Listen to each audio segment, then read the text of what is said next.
to a presentation of some of the key findings from my research on Eastern Orthodox notion of history, memory and politics in former Yugoslavia. My name is Emil Hilton Sager. I'm a church historian at University of Copenhagen. In the opening scene of this video, you saw the main cathedral in Montenegro's capital, Podgorica. It was built in 2013, and we will begin here. It is in front of this cathedral that huge gatherings of people took place in 2019 and 2020 in protest against the current Montenegrin government's law on religion. The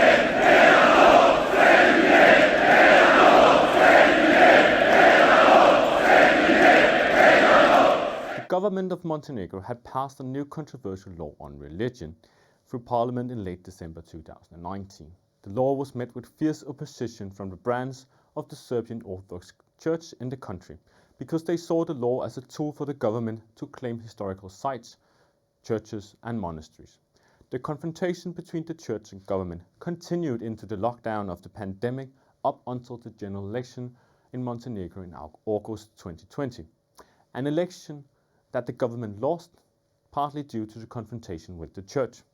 This intense conflict between the government of Montenegro and the Serbian Orthodox Church highlights the importance of the question of Montenegrin national and ecclesial identity, a question tied together with the perception of Orthodox history and memory in former Yugoslavia, which is the focus of this presentation and my research. Montenegro is a case in point, because the country has been ravaged by a 30 years conflict between the Serbian Orthodox Church and a so-called Montenegrin Orthodox Church.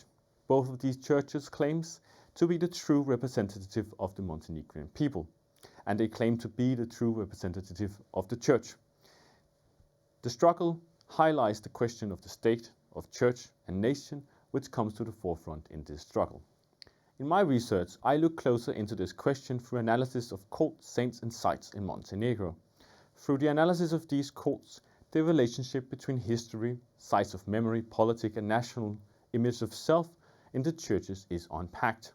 In this presentation, I will present one of these cults and the reformulation of it before I present my conclusions.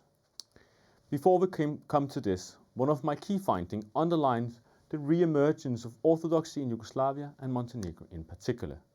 I have early on realized that there were hardly any basic empirical and sociological description of the communities in question in Montenegro. So this is what I have counted. The result is partly found by driving up and down mountainsides in snow and rain, and I have several times been lost in the small roads on these Montenegrin mountains, So I have in addition compiled information from other sources, and this has provided me with an overview. And the result is astonishing. Researchers often say that the religious change in former Yugoslavia is massive, and the picture from Montenegro shows just how much. In a small country with only 600,000 inhabitants, has the Serbian Church alone built or rebuilt 630 churches and monasteries and 2 major cathedrals.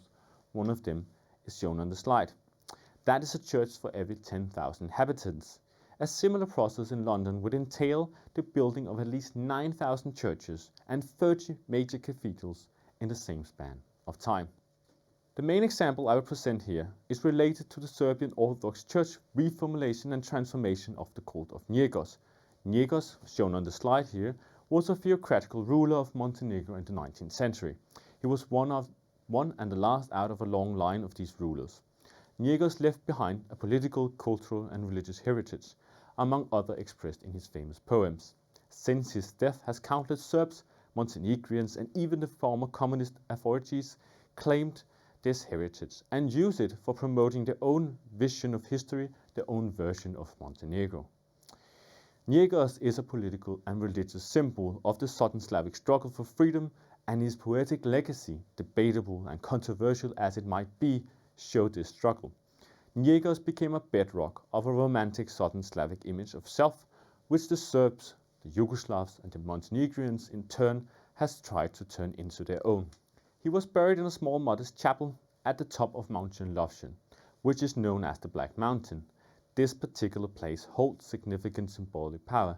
Because of this, every new regime in Montenegro has tried to shape the site of Lovchen into their own, and so symbolically and materially claim the heritage of Njegos. A point in case is the current communist mausoleum built in the early 1970s by the communists, with help from 2 war helicopters.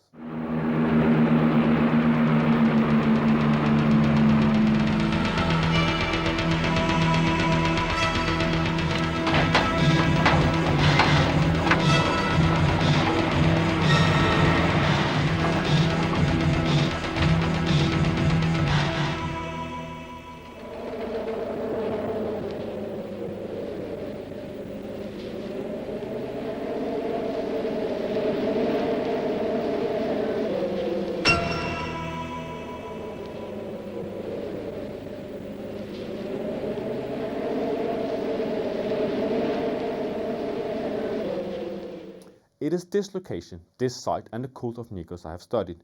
The analysis focuses on the shaping of a new Serbian image of Nikos after communism in opposition to both the communist and the current Montenegrin government. This reinterpreted form of Nikos comes to the forefront in a heated debate in 2013 during the jubilee of Nikos' 200 years birthday. The Serbian Orthodox Church in Montenegro promoted Nikos as a Serbian saint. In the official icon, the religious image of him in the church, he was portrayed in his metropolitan robes and crown and carried with him a model of the old church chapel, as you can see here. This chapel was a material reminder that the Serbian Orthodox Church opposed the current mausoleum at Lovćen and the Montenegrin government's use and celebration of him. According to a letter by the Serbian Metropolitan Amfilio Hidji, was the mausoleum, I quote, a spiritual prison, a physical shackle on his legacy, on his spirit. The Metropolitan argued that every element of the modern mausoleum, its foundation, its statues, and its depiction of Nikos stripped from all religious symbol was a physical attack on St. Nikos.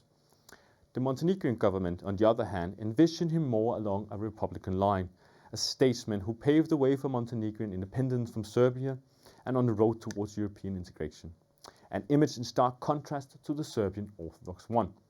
The difference between these 2 images and the interpretation of his legacy, physically, religiously, and politically, between the government and the Serbian Orthodox Church highlights the burning issue in Montenegrin identity. Is the Montenegrin a Slavic nation under the auspice of the Orthodox churches of the East, and in particular Serbia and Russia, or are the Montenegrins more pro-Western and a bridge between religions on the way towards European integration? This example of the claim and reconstruction of a local cult in Montenegro by the Serbian Orthodox Church underlines one of my research main points, which is that the understanding of history takes an outward, practical and material form. A new perception of cult of Montenegro's history requires rebuilding of the physical reality. My research shows how this is done in Montenegro and former Yugoslavia by the churches and the governments. In Montenegro and throughout former Yugoslavia, ecclesial material, symbolic heritage, is available and could be utilized for new ways of understanding the nations or the churches of Yugoslavia.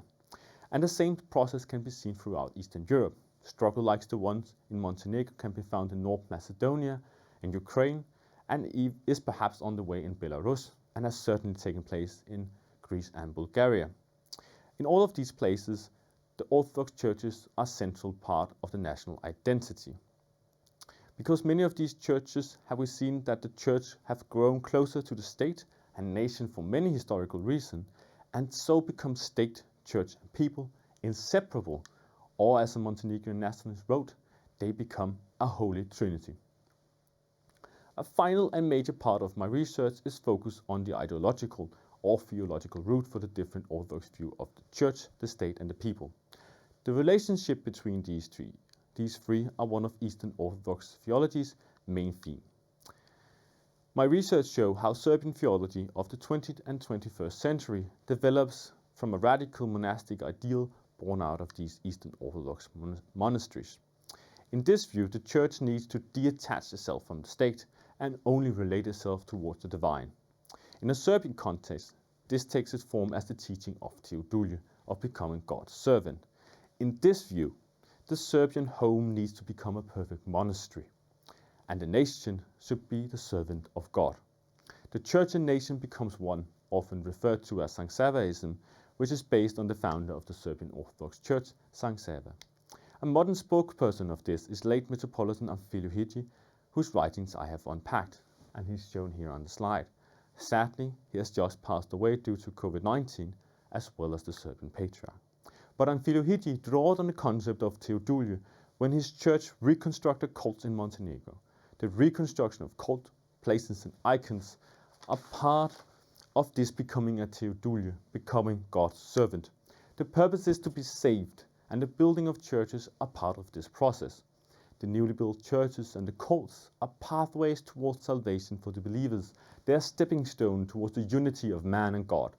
As St. Sava accordingly to a legend said, only unity can save the Serbs.